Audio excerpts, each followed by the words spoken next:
И ние трябва малко повече да бъдем дълготърпеливи, защото ще има критики, ще има плювания, ще има бичувания, Сандо ще бъде разпънат, трябва да го отрепим, за да може да стане добър пастир от него. Ако не убием стария чочукар чопария беше, и разкъсим. Ако не убием стария Сандо, той няма да бъде нов. И затова, чрез Божието Слово, всичко това, което ще се говори, ще бъде с Божието Слово.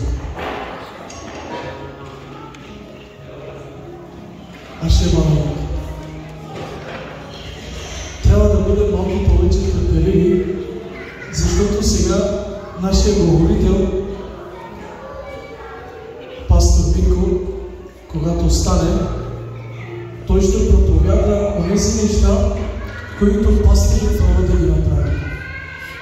И ако бъде съгласен нашия брат, ако иска да изпълнява, той трябва да се смири и да бъде покорен на Словото на Бога.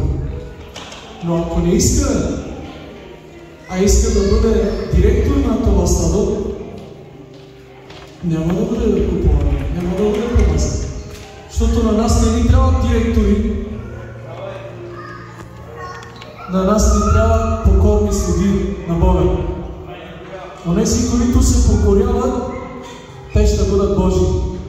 На онези, които се възвишават, Бог ще ги снижи и ще ги довърши. И за това първо искам всички да седнем, да сме спокойни, защото времето ни е кратко, всичките бързаме, но трябва да сме търпеливи да видим плодовете, които ще береме после.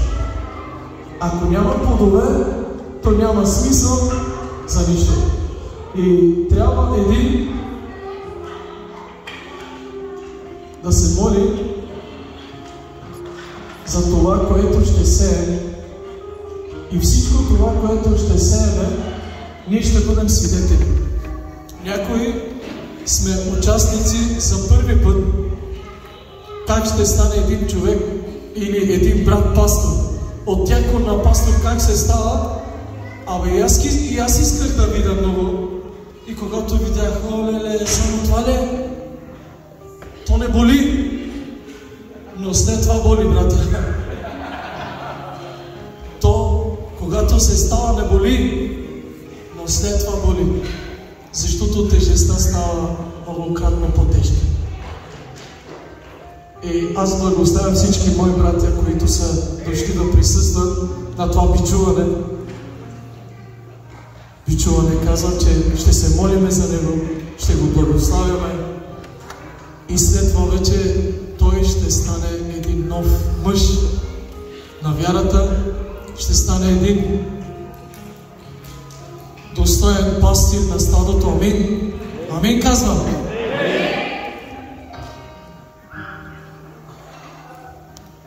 Нека да бъдем слушатели и едновременно, когато слушаме, да може да разберем всичко, защото някои неща, които ги казваме, може да не сме съгласни и да казваме, този човек днеска не може да бъде ръкополаган. Защото може да бъдем и против, но трябва да кажем защо. И за това искам нашия брат, Божият наставник, който е завършил училище Богословие, пастор Боби, да, братко, ти да се молиш, че онова, което ще се е нашия брат, да падне на добра почва. Да бъде слава на Исус, нека се изправи.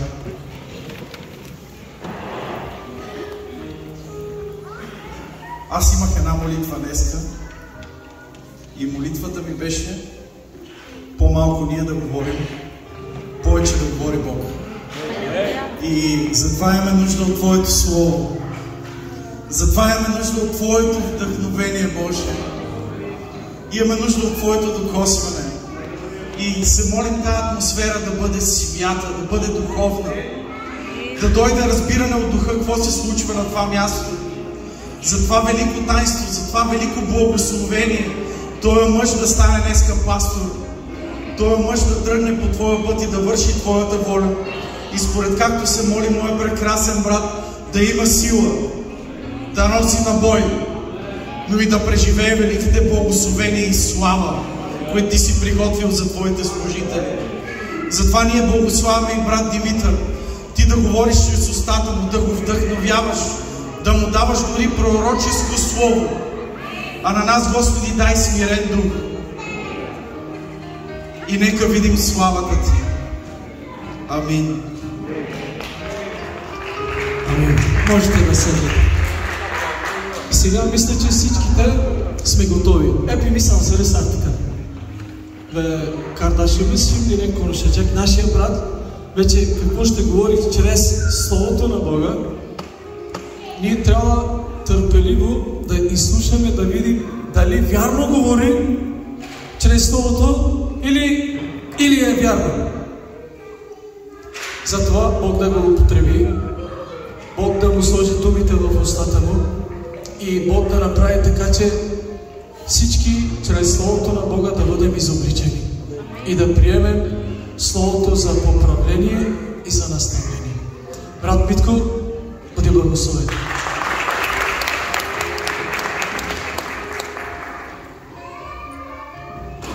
Халелуя! Ще скача малко да ме просветва.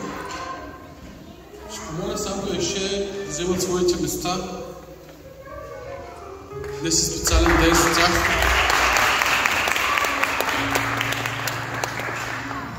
И аз искам да кажа слава да бъде на царя. Слава да бъде на царя. Защото той е този, който дава призив. И той е този, който изпраща работници на нивата си. И ние имаме тази привилегия като Божии работници да потвърждаваме всичко, на което небето е освободило. И днес е време, което се изпълнят пророчества, изповядани върху този мъж и за неговото служение. Така също и за моето, разбира се. Той е много специален ден. Те са много специални. Не заради самите себе си, но заради това, което Бог има за тях. И ние сме тук да потвърдим призива, божествения призив върху този мъж и тази жена. И те да поемат пътя в служението, което Бог има за тях. Халелуя! Господи, слава да бъде на Тебе! И аз те моля Ти да помажеш нещо с устните ми, Татко, защото те са от кал. Но искам Твоя дух вътре в мене да гори. Твоята слава да бъде явна на това място. Защото аз си мисля, че всички наши свидетелства са недостатъчни. Но Твоя дух е достатъчен да свидетелства сам себе си и помазанието, което Ти освобождаваш върху Твоите работници, Татко. И аз те моля, това помазание нека да тръгне от днес и никога да не спира в живота им. Нека славата, която и небето има за тях, да бъде освободена днес чрез пророчески дух, Господи, чрез молитви и благословение на моите братя, които са тук, да освободят Слово, което да дадат един силен старт, един тласък в служението и хора да бъдат спасявани на това място и градът да бъде спечелен за Тебе, Татко. Слава да бъде на Царя! Слава да бъде на Царя! Слава, слава, слава! Слава да бъде на Царя! Ами, истината е, братя, че и всичко започна с едно пророчество. И това беше миналата година, точно ноември месец. Сандо и Елише ги помолих да дойдат да проповядат в моята църква, която аз пастирувам. В Нюрнберг, имате поздрави от църквата в Нюрнберг. И те тъкмо прохождаха в служение. Долу горе вече година имаха служение. И служението, само те, които се започнали, знаят какво струва на човека и колко е трудно. И когато ги видях, макар че аз съм много служител, аз минавам през трудности, като видях колко са искрени за Бога, какво сърце имат, колко са чисти като деца, толкова чисти във вярата си, взаимоотношенията си, в любовта си, в говоренето си, толкова много внимават върху това, което правят. И имахме чудесно време, но разбира се, времето свършва, както и днес ще свърши, и всеки ще се прибере за там, където Бог го е видял да служи или да живее. И когато се тръгнаха, аз започнах да се моля за тях и стоях 3 дена в пост и молитва. Защото знаех, че те имат нужда от подкрепа. И знам, че подкрепата на всеки един е добре дошла. Няма значение кой е решил да се моли и да пости за лидерите си. Никога няма да бъдете в повече, никога не сте маловажни, напротив. Това, което правите, е много добро, защото застъпвате за своите брати.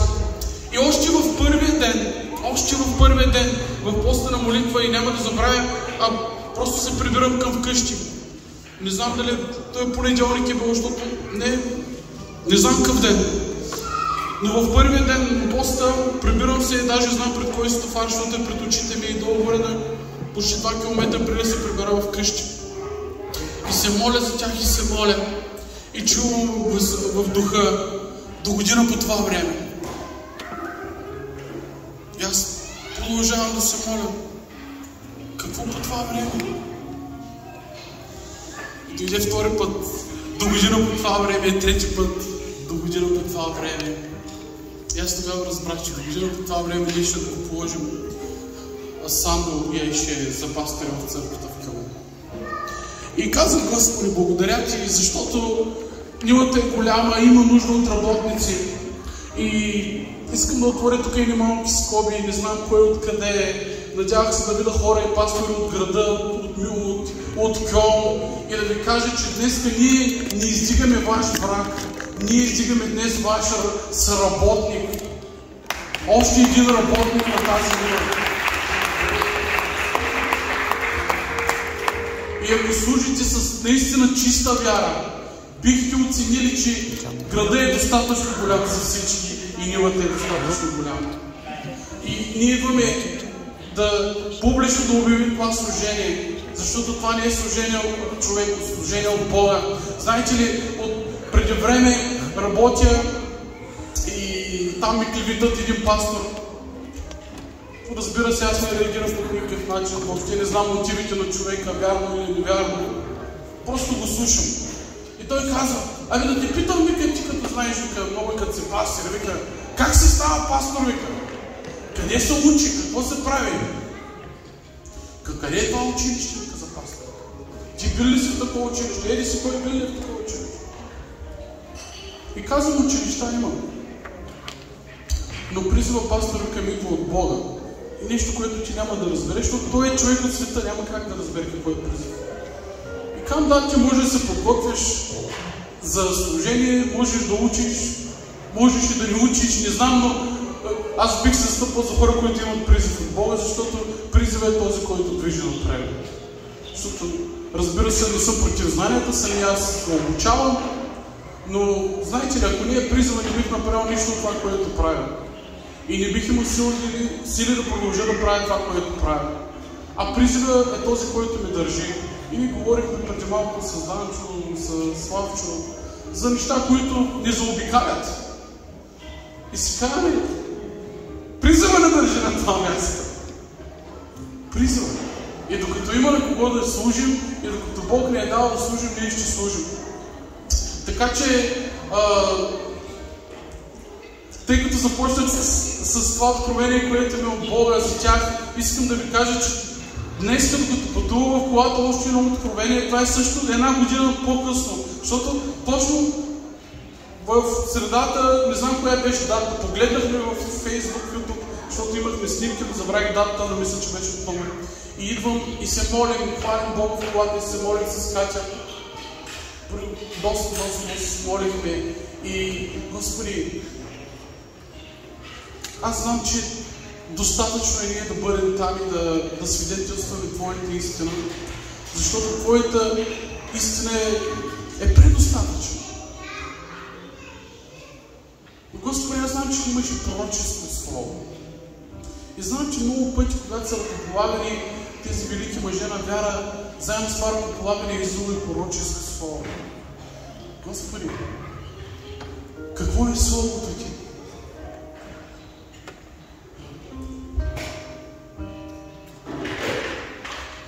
Докато на Бога каза, ще хваща риба.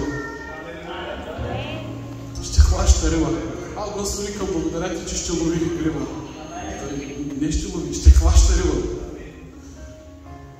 Не съм се молил каква е разликата, но в един случай трябва да се използва върица. Нали, има инструмент в ловенето. А схващането е нещо, което ще правиш с ръце. Така че, вярвам, твоите ръце Бог им дава сила да хващаш риба. И тази риба да бъде от морето на света, от хора, които не познават Бога. Затова се казвам, че тук днес се извършва едно велико дело за Кьолн. И това е да се издигне един Божий работник. Не състезателен дух, не човек на въпреки други църкви или какво ли, що ли, какво е. И вярвам, всеки, който е духовен, може да разграничи всички тези неща. Амин. Халелуя. И както каза брат Невелко,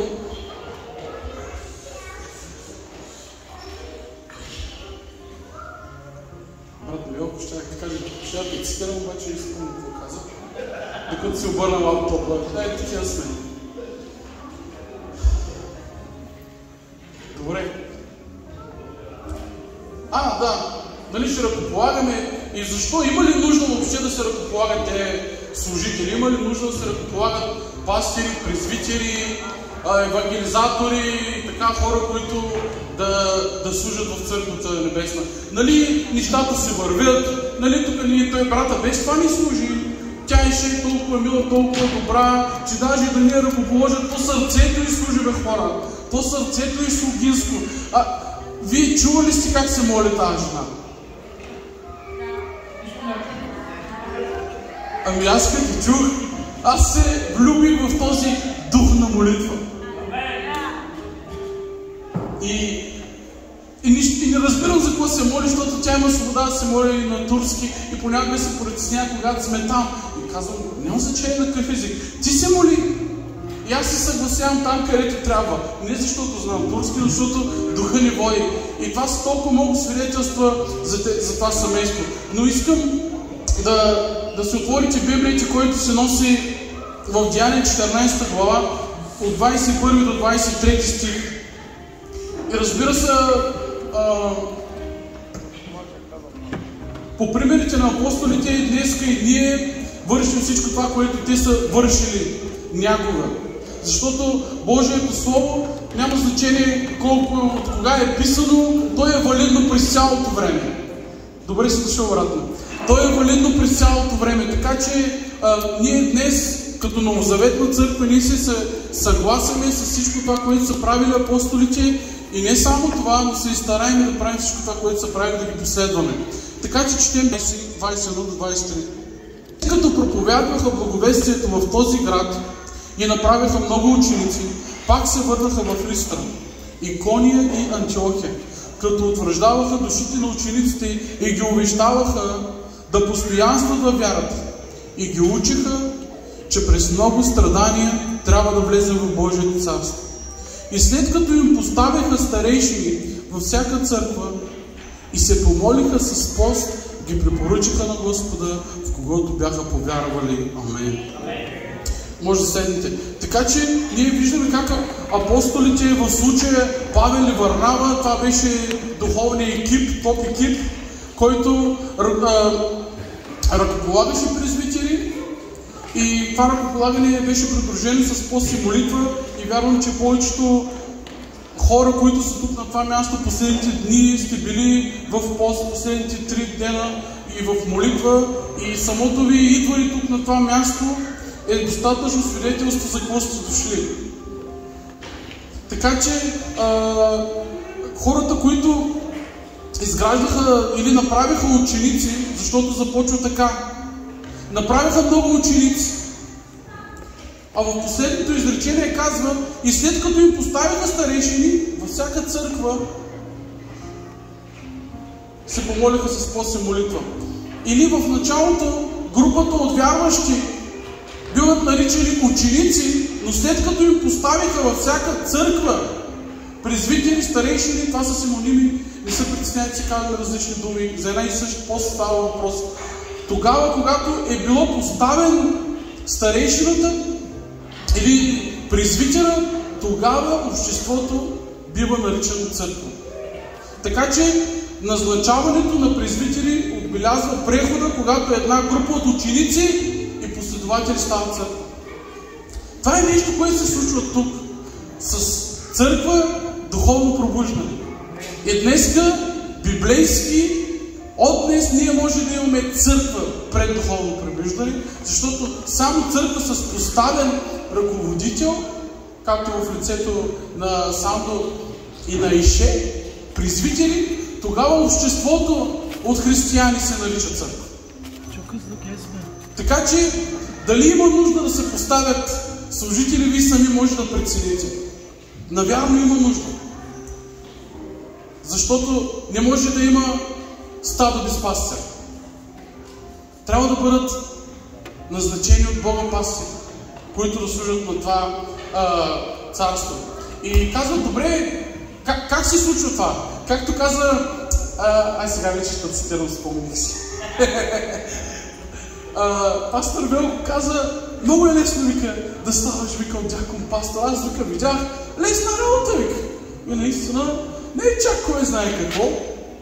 На първо място трябва да ми откровение от Бога, трябва да имаме свидетелство, външно свидетелство на хората и разбира се, трябва да имаме съгласие на служителите, които казват да. Но след това нещата се развиват по друг начин.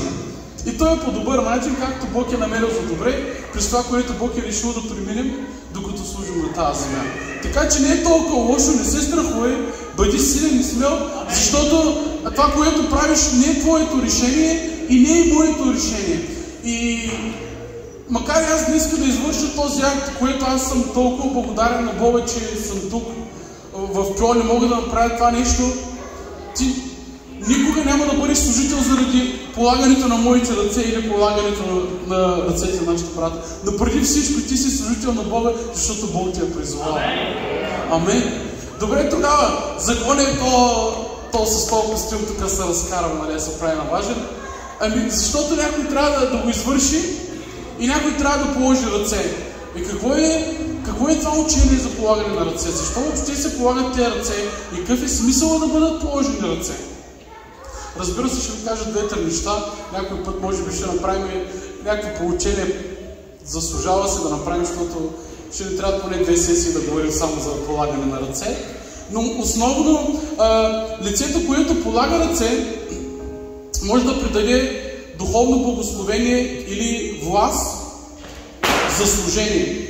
На второ място той признава божественият призив, който вече човек е получил от Бога. Нали така? Ние не даваме призиви и не ми звънете да ви търсите, ако искате да ставате пастори. Аз не давам призив. Имах една случка, която така ми остана една духовна рана, като по-млад в вярата. Бях на едно ръкополагане, това беше ръкополагане на бажанака ми, по божествена по божествен план, и двамата бажанаци са пастири, той преди мене. И човека, който го ръкополага, аз го срещам и отвън и знаете как един много повярвал човек иска да отиде и да го поздрави, там нещо да чуят от тези велики хора, които правят тези велики неща. И той погледна мен, който си към мен, аз съм бажанака към на това, нали много хубаво. Те ли? Кой искаш? Искаш да правим и тебе пастор? Аз не знам какво да кажа, аз съм от 3 месеца в църква. И, нали, ще кажеш, че взема на шега тия неща, искаш ли видите да правя пастор? Аз просто тръгна нататък и към този човек, който съм задава. Така че не можете да бъдете пастори, когато някой просто ще ви препоръча или някой просто ще ви научи на няколко доктрини или ще преминете 5 семинара. Пастир се става и не знам дали се става, мисля, че по-скоро се ражда човек с този призив и въпрос на време е той да бъде изявен, защото Бог слага пастирско сърце в този човек и той чака това сърце да се развие до времето, в което той да го извика и готов за служение. И ние скоро бяхме на ръкополагането на Данчо и това беше неговото време, в което той беше извикан в служение. И сега е времето и на Сандъл, в което той идва в служение. Може просто да ми намалите микрофона и мисля, че всичко ще се оправи. Халелуя!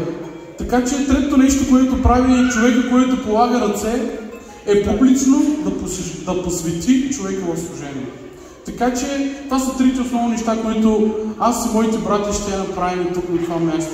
Ще изявим Божията воля, това вече, което е освободено за него на небето. Ние ще го освобождаваме днес по откровение от Бога за Сандо и за Ишей. Усмихни се, Сандо. Весел ден е. Не се натъжавай, брат ми. Не се натъжавай.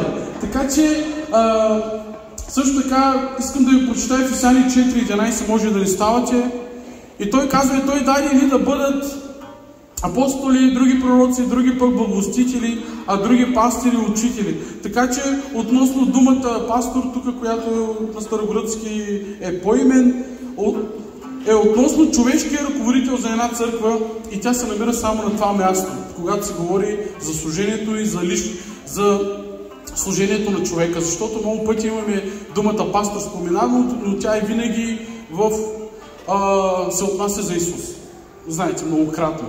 Но в това място е точно този призив и дар и грижа, който Бог има и ние го знаем като тези 5 крата на служение. Точно единият дар е пастир. Пастир. Пастор е синоним на пастир. Човек, който има грижа за овцете. Човек, който се грижи за група овце. Това е служението, което днес ще освободим върху брат ни, и това е служението, което и сам Исус нарича себе си. Той казва, аз съм добрият. Амен. За мен това говори много. Много е специално. Има толкова много служения. Но когато великият аз съм казва аз съм добрият пастир. Така че ще взема няколко примера именно от Христос.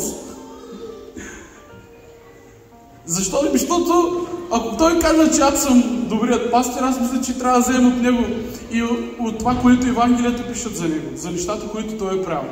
Разбира се, тук всички най-вероятно си мислите, че едно от най-първите места заема доброто проповядване. То брат, знаеш какви старогръцки думи използва. Използва на иврит, превръща ги, присвери си колко транслейта, нали, поглеждаме ги и нищо лошо няма в това. Аз самия ги правя тези неща, когато имам време. Но и ние виждаме как Исус ги е правил. Правилни ли са? Правилни са. Той проповядва по пазари, по вечери, където го канят, където и не го канят, някъде като не го пуснат в синагогата, той пред синагогата говори, но проповядва. Така че това е едната част, но това не е най-важната част и не беше най-основната част, която единствено и само Исус беше целенасочен да извърши сам. Брат ми, и аз искам да ви кажа 2-3 примера, вие със сигурност като служители може да потвърдите поне още толкова. Той на първо място имаше грижа не само за това да бъде чуто Евангелието, но той имаше грижа и за самите хора, защото ние на 2 пъти намираме нахранването на 5000 човека и на друго място на 4000 с хляб и риба. После ние намираме една притча за блудния син. Там също има грижа за човек, който е объркан, който е оставил баща си, който е отишъл надалече, баща му всяка вечер надничал, чакал го е да се върне и когато идва той тича и го пригръща и така и така, така. Това е, че той има грижа за душата на човека, за състоянието на човека. Даже когато човек се проваля, както се провали този блуден син, той отново беше готов и го чакаше и веднага да ти дойде, какво направи? Заколи го едното теле, облече го и всичко това. Защо? Защото беше добър проповедник ли? Не, защото имаше бащино сърце, пастирско сърце. И това е сърцето, което е освободено върху тебе, Сандо. И аз съм видял това сърце и мога да свидетелствам, че това сърце е освободено върху него. Грижата за Божиите овце, за всичко това, което Бог ми е положил.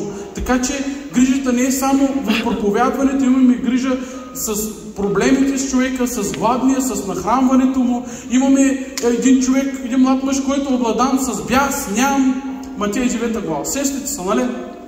Значи той има, когато ти имаш духовен проблем, също то добрия пастир е там. И отива и освобождава този зъл дух, който го мъчи. И тогава човек идва в себе си, нали? Връща се в състоянието, което е бил преди това.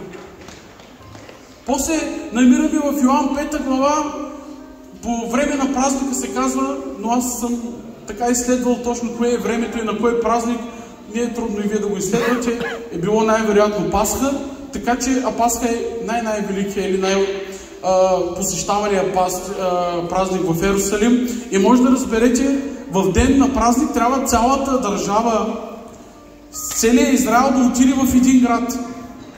Представете ли се, ако цяла Германия трябва да дойде тук в Кьолн? Фраш. Града е пълен, празненства, сергии, пазари, прясно месо, какво ли не щеш там, дрежки, мрежки, подаръчета, хотели, ресторанти, нали, по тяхното сега не знам точно как се е казвало, но са имали гостилници, нали, такива неща, където да посрещате, да изпращат. И във време на празник ти може да видиш много приятели, които не си виждал, роднини, лили, чичовци. Знаете как и ние живеем по този начин, ние обичаме да се срещаме, обичаме да прекараме време с нашите роднини.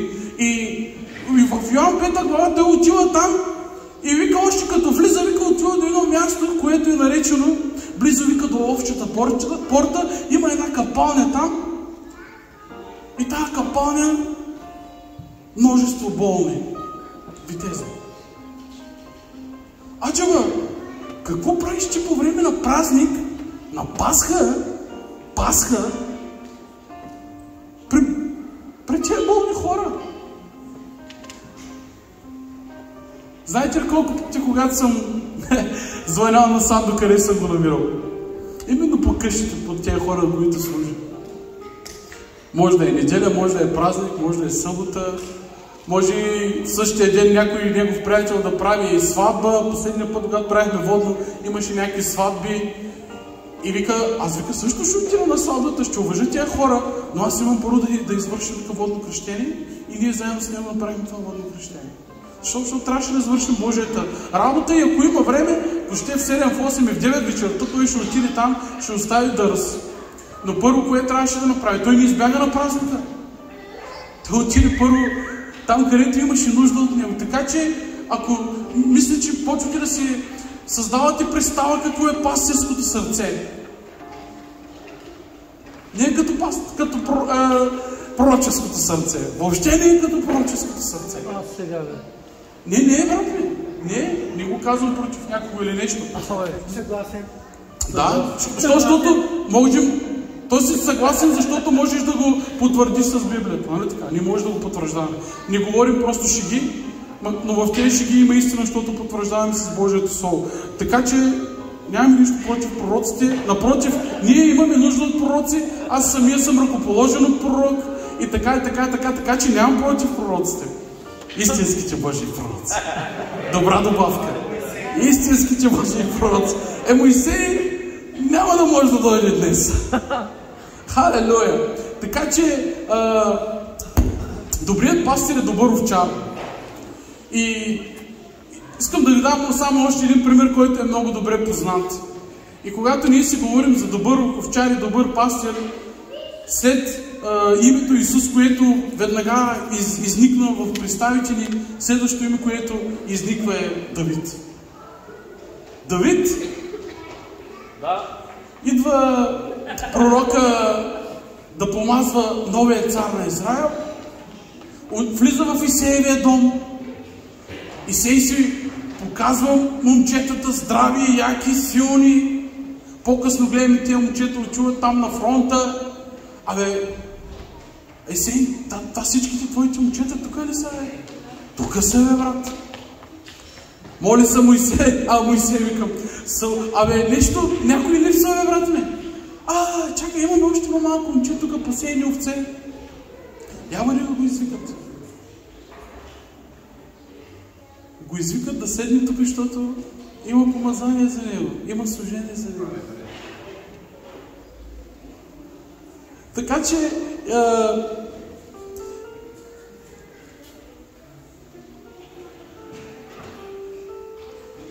ние може да потвърдим думите на Бога, които свидетелства за Давид.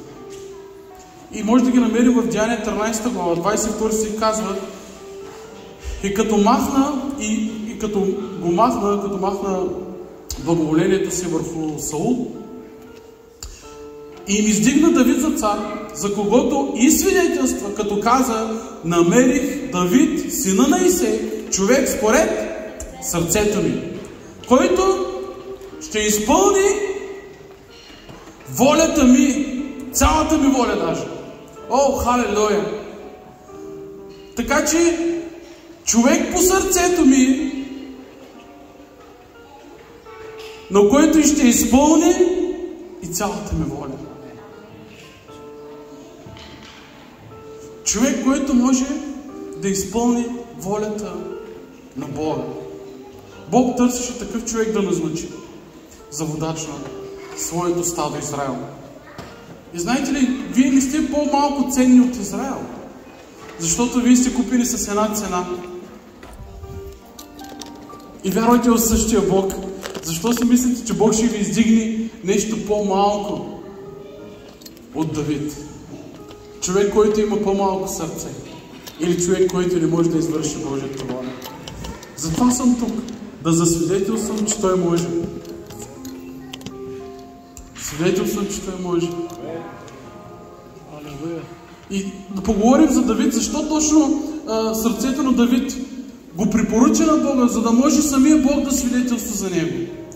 На първо място той не се превъзнасяше с положението си, което и пастор Велко така надвърна. Ние не виждаме никъде Давид да се превъзнася с царството си, с одеждите си, с имането си.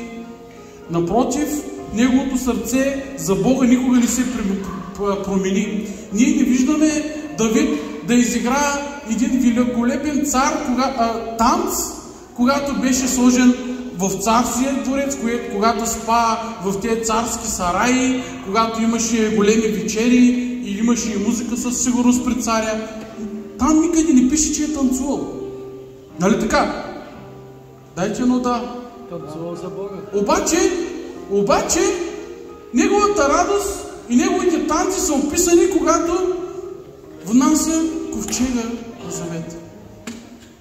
Така как един цар почва да танцува пред този ковчег и бива презрян даже и от собствената му жена, не разбирайки любовта му, покорството му и почитта му към това, което се случва в този ден. Това е сърцето на Давид. Това е сърцето на пастира, който може да разбере коя е по-голямата радост. Разбирате ли? Той се танцува не когато стана цар, когато умря Саул, когато и сина му, наследника му също умряха в един ден. Танцува ли? Не, той показа тях. Затова и аз искам да кажа, че днес в Кьолн трябва да е ден на радост. Защото Божият ковчег в преобраз на призива на Бога слезе от небето и идва в Кьолн отново. Защото вече има и други ръкоположени, и Бог да ги благослови. Но отново слиза този дар. Отново идва и той е за тебе, брат ми. И той е върху тебе. Това не е ли велико нещо? Не е ли прекрасно нещо? Има нещо друго също, което се